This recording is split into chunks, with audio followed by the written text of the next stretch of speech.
Can you see it now? Can you see it now? Look at this. How many numbers are in this overall DPS? Okay, Unholy, a bunch of changes here. At high haste levels, it was possible for someone Gargoyle to lose casts of Gargoyle Strike. To help remedy that, we are reducing the cast speed of Gargoyle Strike to 2.5 seconds, up from 2 seconds, while increasing the damage done to compensate for the slower cast time.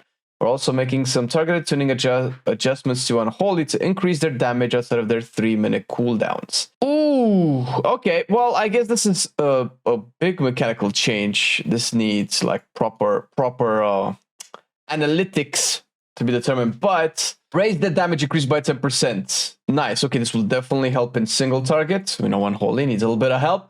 Army of the Dead damage increased by 10% as well. Scourge Strike damage increased by 20%. Clawing Shadows damage increased by 10%. Wait a minute. This is... Okay, I'm guessing this is supposed to stay close to each other, obviously, because Clawing Shadows basically replaces Scourge Strike, and it's ranged, and I don't imagine Clawing Shadows will benefit from the Scourge Strike bonus and its own bonus, so I imagine this is just to keep them in tune with each other. Death Coil damage increased by 10%. Dude, like a lot of single target. Soul Ripper damage increased by 15% only for Unholy. Gargoyle Strike, okay, this is the cast speed of Gargoyle. Okay, so listen, we've seen Unholy in raids with PI completely blast the meters out of the park, which I guess it's fine, but they kind of start to drop off a little bit afterwards. So I would imagine this is just to keep them in tune, because although it's nice to burst, if you're just like falling off like below the average for the rest of the fight, that's kind of eh. So this is great, obviously, because we do have Unholies in our guild, and we do see them completely dominate the first 30 seconds of a fight and then kind of steadily drop off. However, Unholy's not, you know, 100% suffering from the damage, but these are like massive buffs. As opposed to what we're seeing from other classes that they're getting like a 3% aura buff. This is quite a few. Now, I don't know what this will end up being in the end over the whole overall scheme of things when it comes to Unholy's output, but this is definitely looking good so far. Not anything in AoE. I don't know if Unholy needs AoE buffs anyway. Now, oh, we're getting to Balance Druid. Tarsish damage increased by 10%. Yes, that finally some single target. Denizen of the Dream damage increased by 20%. Wait a minute. Did they nerf Denizen of the Dream just a week ago, or did they nerf the Friend of the Fae? I think it was Friend of the Fae. So the Denizen of the Dream increased by 30%. Okay, we need context. We should have had some context as well. Let's first look at Unholy. Since it's pure single target, we can probably check Terrace real quick. This doesn't get more single target than this, and see how all of this plays out. You are playing Clawing Shadows, of course you're playing Army, of course you're playing all of that, definitely Gargoyle. Now, this person has 2 PIs. Let's look at 1 PI. It's fine. PI is gonna be helpful, but it's not gonna, you know, blow it out of the park over the course of like one fight. Although this was a 3-minute 34 seconds kill. So to put it into perspective, the Unholy buffs are not Army of the Dead, but the Army of the Dead. Yes, Army of the Dead 10%. So this will just give you 2.3% more single target. Death Coil was also 10%, right? Yes. So this is another 1.2%. Clawing Shadows 20%. This is 1.2%, also 1.3%. Soul Reaper 15%. This is okay. So we're seeing above, what is it, close to 5% overall. It's more or less that way in the ballpark. It might be plus or minus a couple of percentage, but this is a decent increase. It's not like 10%. Oh my god, Unholy's just gonna do 10% in all situations. No, but it is doing a little bit more, and it is. I think it's warranted, since although we see Mr. Unholy here blasted out of the park, it's not a very common occurrence. For Balance Druid, however, now Balance Druid needs single target buffs like the desert needs water, man. Yeah, thought as much. 98k feral, no PIs, by the way. When we look at balance, the best balance on Terrace is 10k DPS difference. Jesus. Okay, so Denizen the Dream was buffed. I will look at non-PI logs. So Star Surge increased by 10% and Denizens of the Dream increased by 20%. That would mean, oh, look how low it is.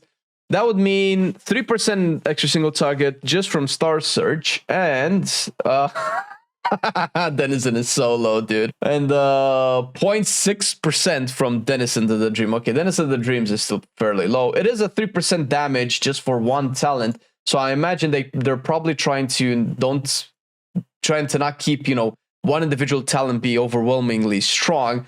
However, how much did Fury of a Loon do? Jesus. Well, Fury of a Loon. Wait a minute, because this is two Furies. One of them is the one that procs automatically from your spec. So either one, let's take the best one.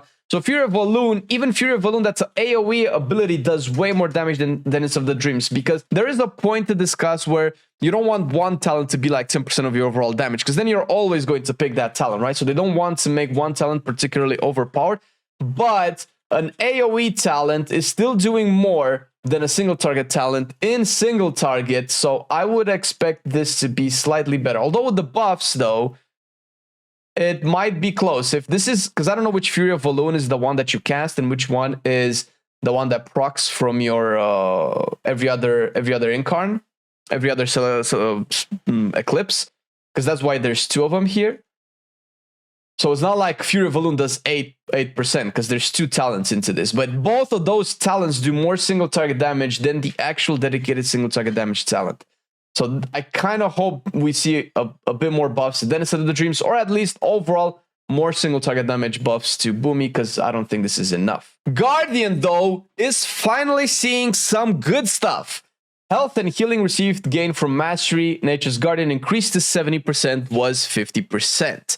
This is part of what could potentially fix Guardian instead of just giving it like massive armor. The whole point of Guardian, ever since I believe it's Legion's, I don't know if it goes further back than Legion, was that you are a sponge of HP and all of that, because you're not gonna, you know, have like massive magic damage reduction, and you already have a lot of armor. And I think this is good. I obviously Pumps made an article feedback with all of the changes that Guardian could get, and this is one of them. Either rework Mastery completely, or at least make it actually give you some more HP.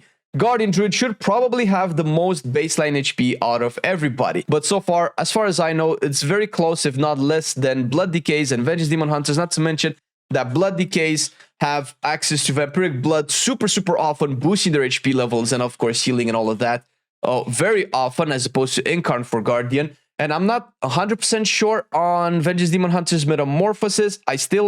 You still get it through Demonic, so you still have access to the big HP pool and healing increase, way more so than Guardian, at least on the face of it. Barksian cooldown reduced to 45 seconds, was a minute. This is actually really good, because you can also reduce Barksian cooldown a lot lower with some talents, but now it being super low, it's getting dangerously close to stuff like Spell Reflect in terms of its accessibility, which would definitely, I think this will definitely boost Guardian's overall defensive. Like, they can nerf the tier set now, the healing at the very least. I feel like these are good. I don't know, the math still needs to be done. I don't know if the Mastery buff is enough. It is 70%, and I'm curious to know what the Bears have to say about this. But I feel like the Barkskin is probably the biggest change. Unless we're gonna shift to like a totally, I don't know, Mastery, maybe Haste Mastery, gearing season in the next raids here. All right, Preservation, my main. Preservation's overall throughput is lower than we'd like since the life bind and temporal anomaly reductions. So in other words, Preservation's overall throughput is lower than what we'd like since we got it into the ground, man. Boy, did I feel these nerfs. We're compensating for this adjustment in other areas, particularly Living Flame, where its healing component can sometimes feel lackluster, very lackluster. All healing increased by 3%. This is just like a little band-aid. This is fine. Living Flame's healing is increased by 15%. I'm not sure how much I like this. It depends exactly on what their idea for Living Flame is, because Living Flame is how you essentially deal damage, because you don't really deal damage outside of Living Flame unless you cast Disintegrate. And if you cast Disintegrate, you don't really have Essence for healing anymore. But now we're also incentivized to use Living Flame for healing, which I guess is great. I mean, a lot of people don't like to have to deal damage, but you have to deal damage when you're pushing high-end content. And you're already incentivized to not use Disintegrate to deal damage. Now you're even less incentivized to use Living Flame to deal damage, which is weird. If they're gonna do this, that's fine, but I would hope to see more talents that would buff the potential healing of Living Flame. Living Flame is a filler. It's hard castable.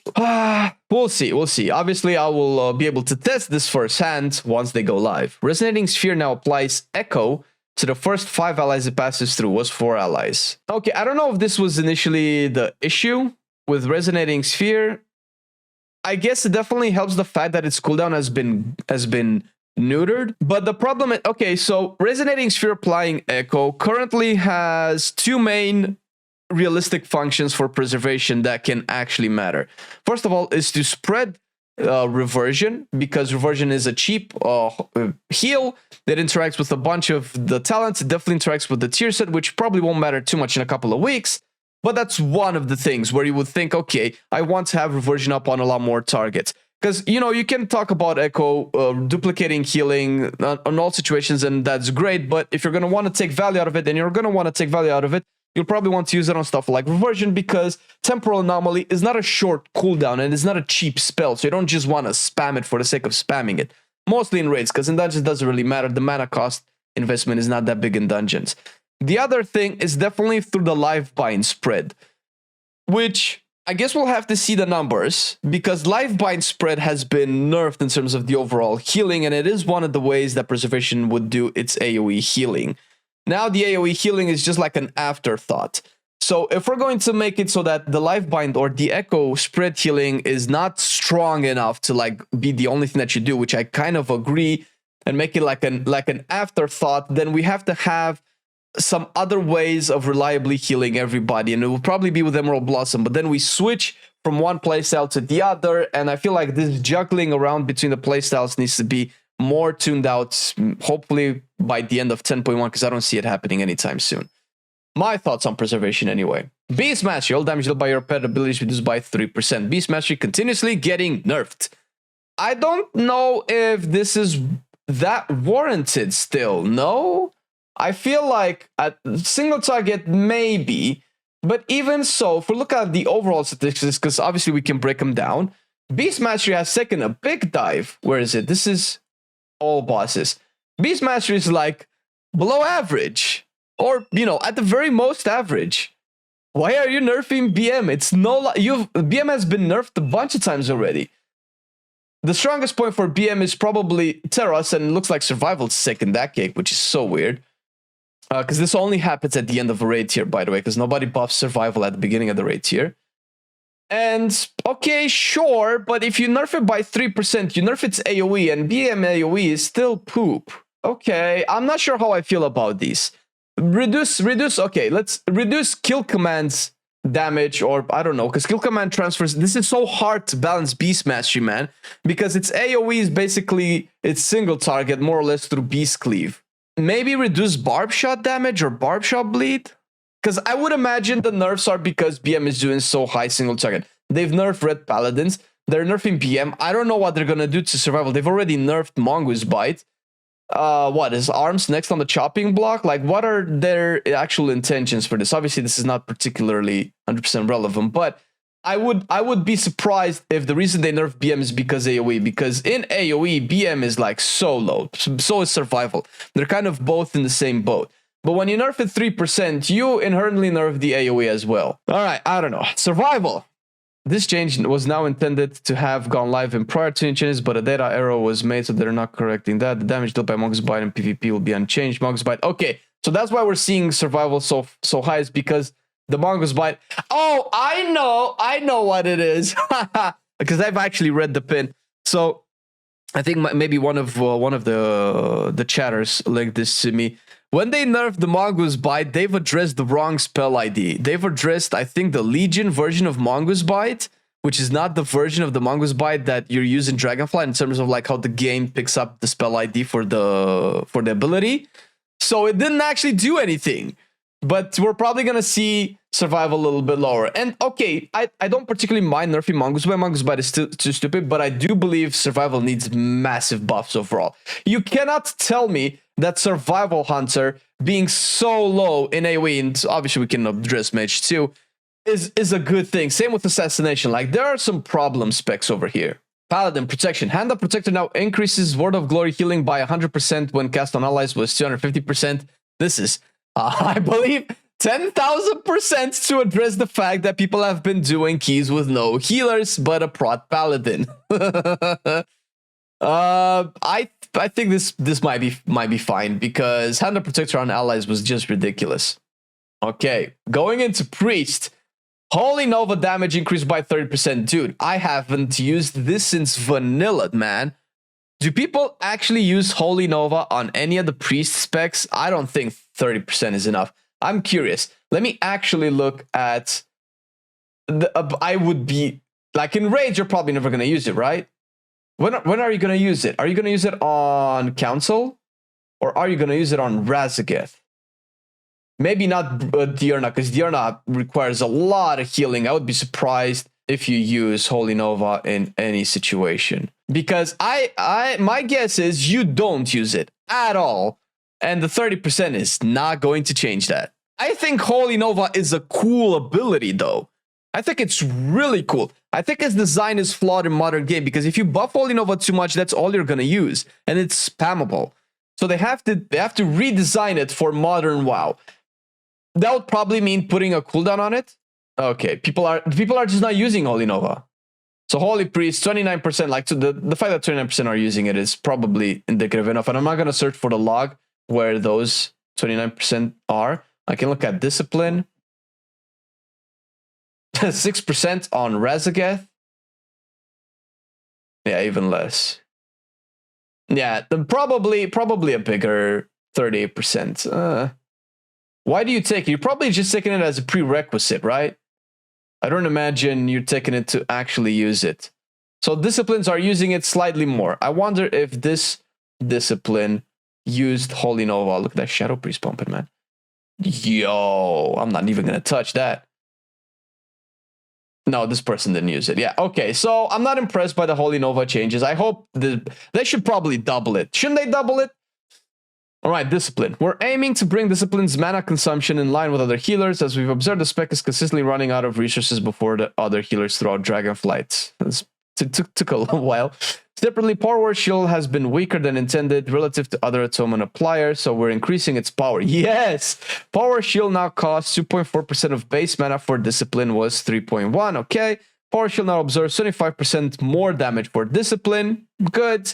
Considering that they put a cooldown on it, this makes a lot of sense.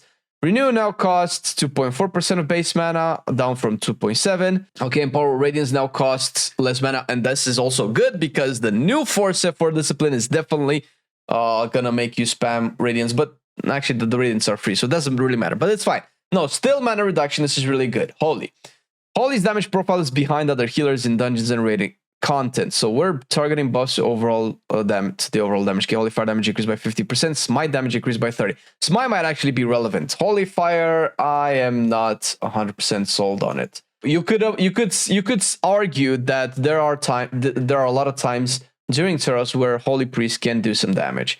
Not to mention that now everybody's so overgeared, because I'm really looking to find 31k DPS this Holy Priest. Jesus. Holy Fire is 33% of its damage, so a 50% increase, that means, what, 3% overall damage? That's pretty good. 30% here is also about the same. Is this a 6% damage increase? It's maths, guys. I might be wrong. It might be 0. Who knows?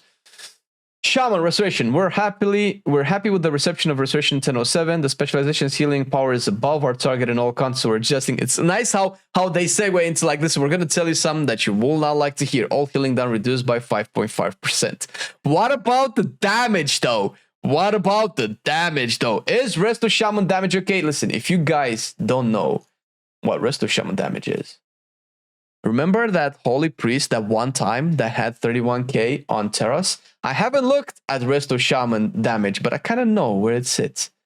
I'm gonna look at... It might be better in AoE though. There's a very good chance that it might be better in AoE. Am I capping? Dude, this is higher than some of our guild's DPS, man. What are you talking about?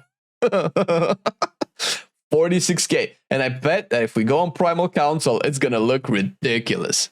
So I don't know where the healer damage is supposed to be. Yo, are you seeing this? Do I need to zoom in? Let me zoom in. Maybe you don't see this. Maybe it's not visible. Is it visible? Can you see it now? Can you see it now? Look at this. How many numbers are in this overall DPS? Is it close to getting an extra number in this overall range? Resto Shaman is fine, guys. Resto Shaman is so fine. I actually don't care. I actually don't care. They could keep that damage. It's fine. Nice little changes. Some classes seem to have been getting a little bit better end of the stick. Some would probably need a little bit more.